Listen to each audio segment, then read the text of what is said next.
E aí pessoal, aqui é o Lucas do canal Vetnanet e bem-vindos a mais um vídeo.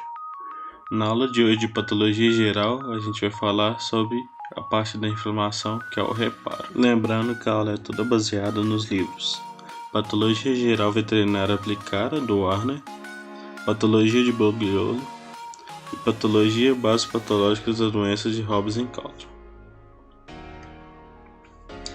Então, recapitulando, nas últimas aulas a gente falou sobre as inflamações aguda e crônica. A inflamação aguda, ela tem curta duração e apresenta exudação de plasma e proteína, além de exudação celular.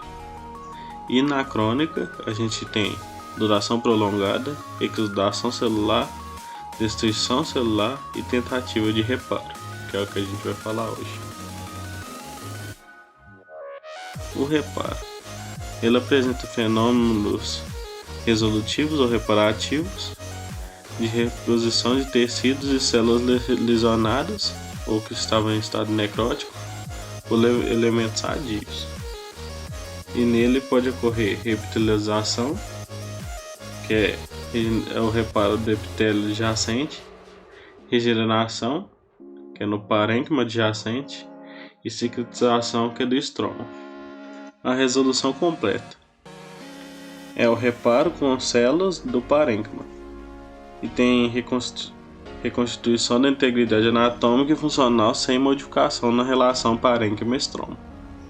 Então vai ser a regeneração, que vai ocorrer em células com capacidade regenerativa e geralmente lesão discreta e limitada, que é mais fácil para ocorrer essa resolução completa. A cicatrização é o reparo por substituição do tecido conjuntivo vascularizado. Tem a neoformação desse tecido conjuntivo fibroso, substituindo as células parenquimatosas perdidas. E nesse caso vai ter uma diminuição da relação parênquima-estroma. E ele pode apresentar 4 estágios. 4 formas, na verdade, que é a fibrose, o encistamento, as aderências e a estenose. E que a gente vai falar delas agora.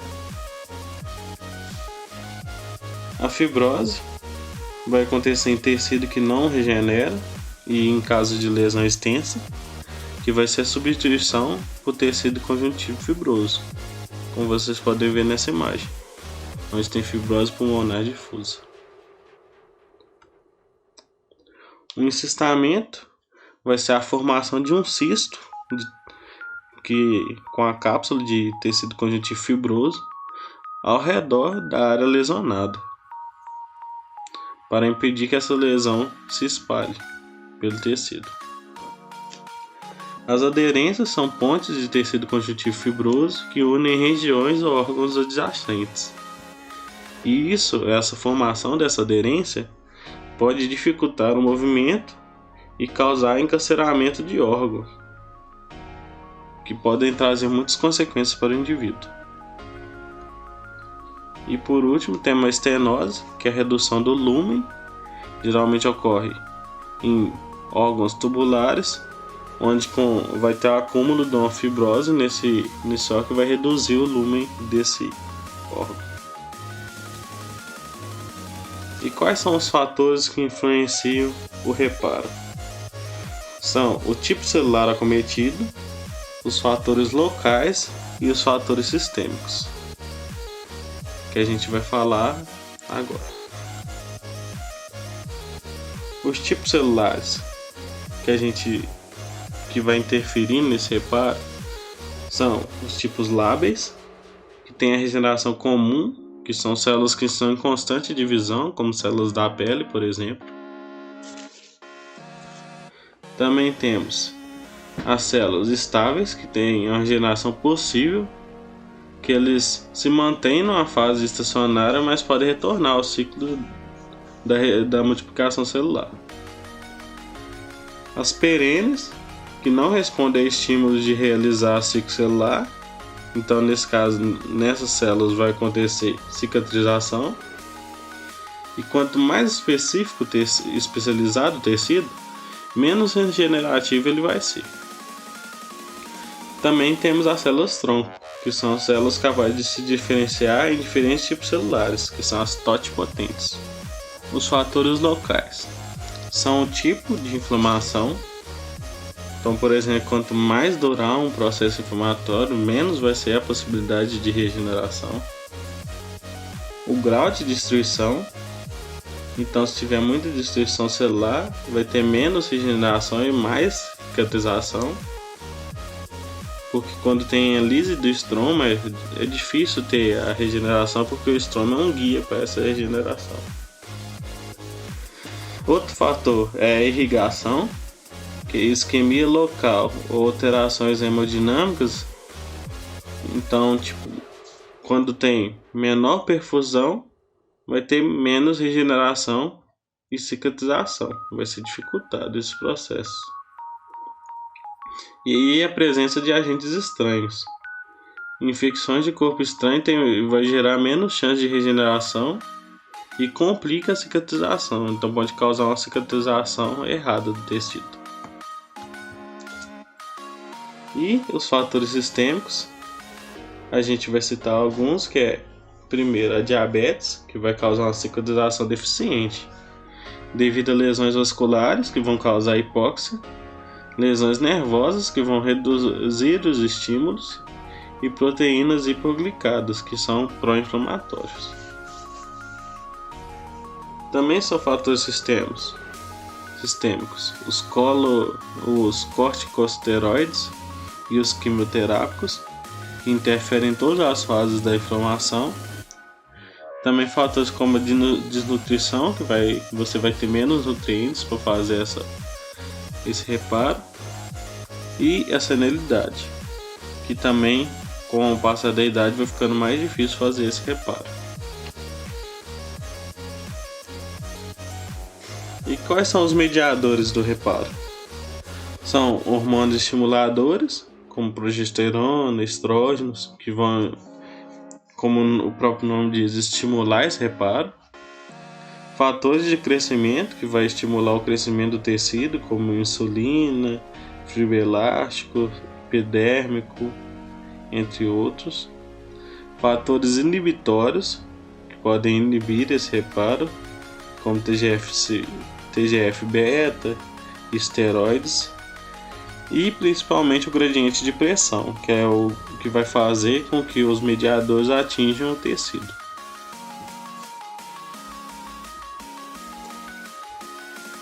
E vamos falar um pouco das fases do reparo.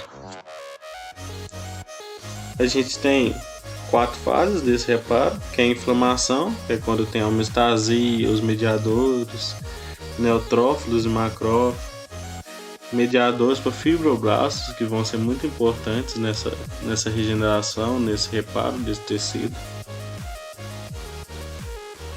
A gente tem a fase do tecido de granulação, que é a fase proliferativa por causa dos fatores de crescimento, que vai ter depósito de substâncias e um colágeno primário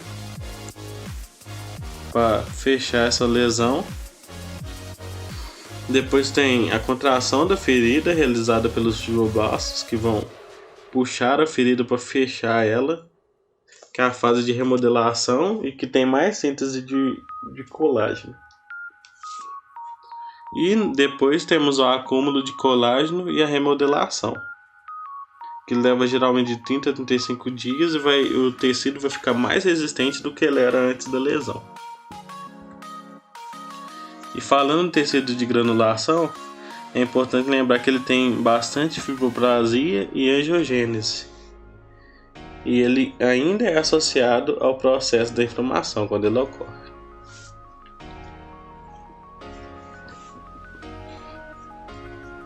As feridas de primeira e segunda intenção são tipos de feridas que vão ser reparadas, né? Então, a de primeira intenção ela é linear, pouco traumatizado, com perda mínima de substâncias, como vocês vêem no desenho. Ela vai levar um menor tempo de resolução, vai ter menos inflamação no local menos tecido de granulação e vai ter uma cicatriz menor com menor retração. E a de segunda intenção vai ser irregular, anfractuosa, traumatizada com perda mínima de substância, maior tempo de resolução vai precisar para ela, maior inflamação, maior tecido de granulação, maior cicatriz e maior retração também. Como vocês podem ver, ela é bem maior do que o que seria uma ferida de primeira intenção, como vocês veem na imagem.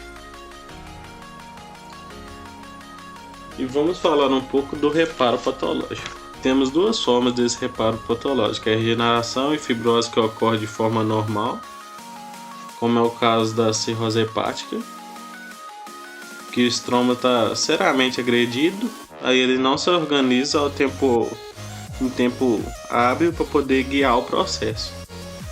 Então a proliferação de células do parênquima é sem preservação da arquitetura, justamente porque não tem esse estroma para ser o guia dele.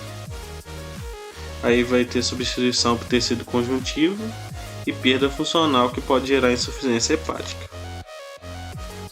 E quando ocorre de maneira excessiva, a gente tem a cicatrização hipertrófica, que geralmente é um problema estético na pele, mas também pode causar aderências fibrosas graves. Também temos o tecido granulação exuberante, que acontece principalmente em equinos, que a gente tem aí na imagem e é bem característico das espécies de equino, que tem complicação no tratamento de feridas. Então vai ter essa formação desse tecido de granulação bem extrema, assim, bem grande, e a ferida não cicatriza direito. E também temos as fibroses cardíacas, que pode exceder a reserva funcional e causar insuficiência. Também pode apresentar hiperplasia devido à maior quantidade de tecido conjuntivo no tecido. E por último, a gente vai falar de tecidos especiais de reparo, que é o caso de, por exemplo, as fraturas ósseas, que vai causar, quando tem a fratura, primeiro, como vocês veem na imagem que eu coloquei para demonstrar, um coágulo, que é a inflamação e angiogênese. Depois vai ter a formação de um calo mole, que esse calo mole é a neoformação de cartilagem no tecido. Depois vai ter a formação de calo duro, que vai ter a ossificação dessa cartilagem formada. E na quarta, a remodelação do tecido ósseo, para ele ficar do jeito que ele era antes. Só que ele vai estar, como eu disse antes, ele vai estar mais resistente agora. E para todo esse processo acontecer, vai precisar de uma maior imobilização. No caso do reparo do sistema nervoso periférico, que são as células de Schwann, geralmente vai ter uma recuperação funcional nesse tecido, mas vai ocorrer de forma diferente do que acontece, por exemplo, numa ferida superficial. E no sistema nervoso central ainda é a área que está aprofundando muito o estudo, que está surgindo agora, que antes achava que não tinha reparo nenhum no tecido no sistema nervoso central, mas agora há estudos que começam a pensar que talvez haja esse reparo, mas para todos os efeitos ainda não tem a regeneração nesses oligodendrócitos. Aqui está a fonte onde eu peguei as imagens que não estavam nos livros. E por hoje é só, obrigado. Se gostou, deixa o gostei, se inscreva no canal, ative o sininho e recomenda os vídeos para os amigos também, para ajudar a gente e também para eles aprenderem mais sobre a patologia nessa área. Obrigado.